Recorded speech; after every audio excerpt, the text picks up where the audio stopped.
Hello! Magandang umaga mga kabaryo, followers and subscribers. Thank you for watching my video. Today I'm going to cook CDO Fantastic Tocino. Ayan ito ang luluto natin guys. Ito for today. Ngayon, mayroon na akong kawali dito. Ilagay natin sa kawali. Ilagay natin sa kawali ang Fantastic Tocino. CDO Fantastic Tocino. Loto.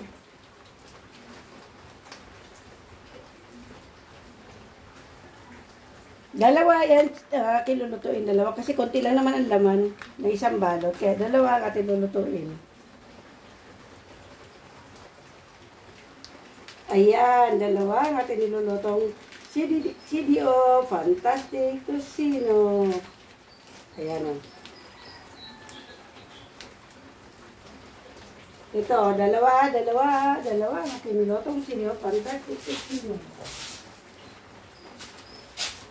Tapos, guys, lagyan natin ng tubig. Iluto natin sa tubig siya. Yan, dinamihan ko para maganda pagkaluto niya. Para di malangsa. Okay? Ayan isasalang na natin dito sa kalan. Ayan. Isalang natin sa kalan. Lagyan natin ng apoy.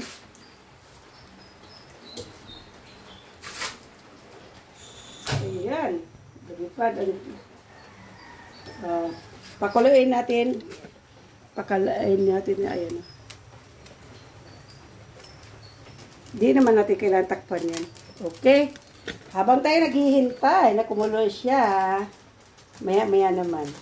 Habang naghihintay tayong maluto ating CDO Fantastic Tocino, magsasaing na po tayo. Magsasaing na. Magugos po tayong kaldero. Ayan, naugasan ko na, guys, ang kaldero. Kukuha na tayong bigas para makapagsaing na. Okay, ngayon, nakapagsaing na ako. Ayan, guys. Ayan, nagsaing na ako at kumulo ng aking tocino na niloloto. Ayan, kita nyo, guys. Yan, kumukulo na siya. Babalik na rin natin. Binaliktad ko na ba ito? Matanda na si Lola. Di naalala. Ayan, huwag na muna balik na rin. Mamaya naman. Nabiliktad ko na ito. Ayan, pakuluan natin para maluto siyang mabuti kasi karne siya, di ba? Kaya mamaya naman, guys. Mamaya naman ipakita ko sa inyo ang aking niluluto. Pakuluin natin mabuti yung aking nilulutong CDO Fantastic Tocino para lutong-luto siya. Pakuluin yan, Kumukulo na siya mabuti, Hanggang sa maubos ang kanyang tubig, luto na siya. Ayan, malapit na. Konti na lang na tubig ang kanyang kiniloloto na CDO Tocino. Young Pork Tocino. CDO Young Pork Tocino. Ayan, konti na lang. Malapit na siya maluto. Malapit na matapos. Okay. Ayan, konti na lang. Konting kimbot na lang. Ayan. Okay, later naman, guys. Ayan, wala nang tubig. Bumubula-bula na siya. Dahil nagmamantika na siya. Hindi naman kailangan ito lagyan ng mantika. Kasi may mantika na siya sarili. Ayan, luto na ito, guys, kasi pinakuluan ko na ito na maraming tubig. Nakita niyo naman kanina, di ba? So, ganyan lang. Para, masarap. Pero, kulang pa ito sa, dapat, maalis na yung mga bula-bula ba? Wait.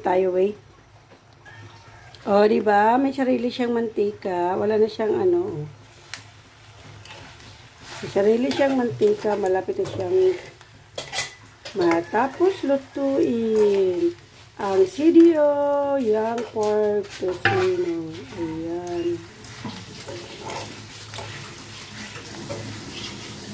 Ayan. Hintayin natin na mag-brown pa. Ayan, no? Luto na. Ayan, no? Diba? Hindi ko na nilagyan ng mantika kasi may sarili naman siya mantika. Kaya, ayan, pwede na itong kainin. At saka hindi siya hilaw dahil pinakuluan ko. Para sure na lutong-luto siya. Kaya dapat pakuluan. Kasi karne yan eh. Kaya dapat, ano. Okay. Tapos na. Done na aking nilulutong CDO, Young Pork Tocino. See you later, guys. Thank you. Shout out to my followers and supporters. God bless us all. Mwah! Love, love, love!